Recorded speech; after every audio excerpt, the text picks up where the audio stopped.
Assalamualaikum, Kek. Assalamualaikum warahmatullahi wabarakatuh. Kek, kan suudzon sesama manusia itu tidak baik dan banyak contohnya di luar sana.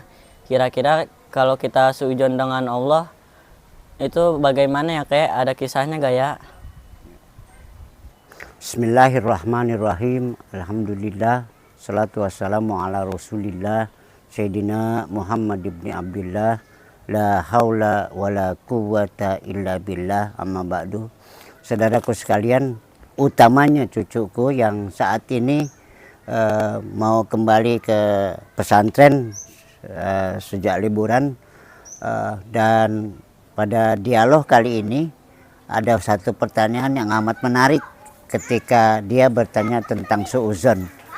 Suudzon kepada manusia itu sangat lazim dan sangat banyak contoh-contohnya, tetapi contoh suudzon kepada Allah Subhanahu wa Ta'ala ada satu kisah begini. Satu saat burung pipit ini yang senantiasa bertasbih kepada Allah Subhanahu wa Ta'ala, bertahmid kepada Allah Subhanahu wa Ta'ala, tetapi satu ketika dia tidak bertasbih dan bertahmid. Dan ini mengundang tanya besar yang selama ini kita kenal bahwa yang namanya burung adalah makhluk Allah Subhanahu wa Ta'ala yang berhati lembut, yang kalau dia ada kekeliruan dia cepat memaafkan dan selalu berbuat yang terbaik.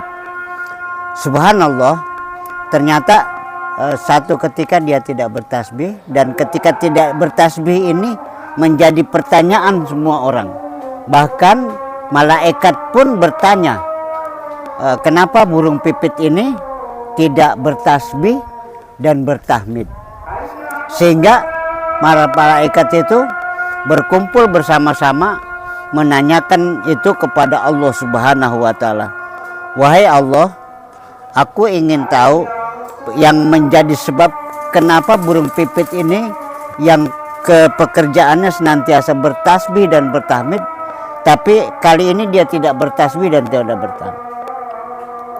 Allah Subhanahu wa Ta'ala menjawab, wahai para malaikatku, sebentar lagi kita akan dengar burung pipit ini akan mengadu kepadaku.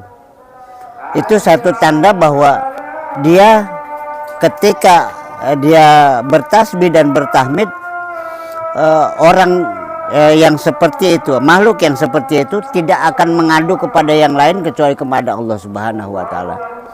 Dan ternyata benar, ketika dia menunggu jawaban itu, datanglah burung pipit itu dan menghinggap di atas pohon, di atas ranting, dan kemudian burung pipit ini cerita, mengadukan hal ini kepada Allah Subhanahu wa Ta'ala.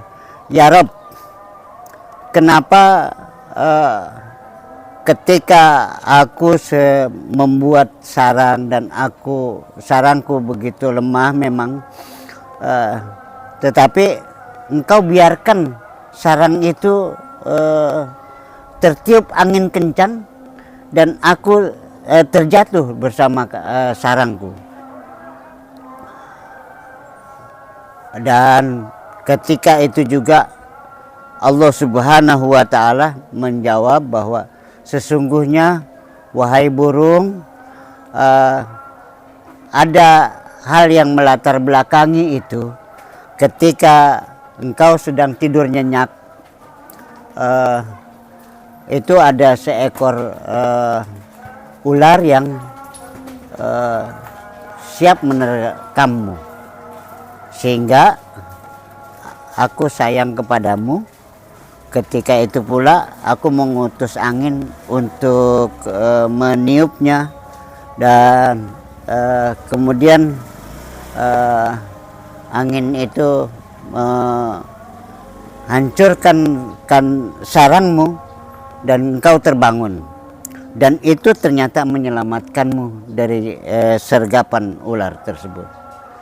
Subhanallah, ternyata mendengar jawaban itu, burung pipit itu menangis berlinang air mata dan kemudian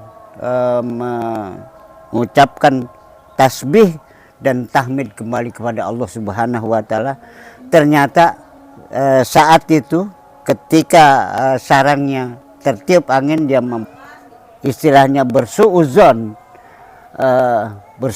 kepada Allah Subhanahu wa taala. Kenapa Allah membiarkan angin ini menerpaknya sehingga menghancurkan sarangnya?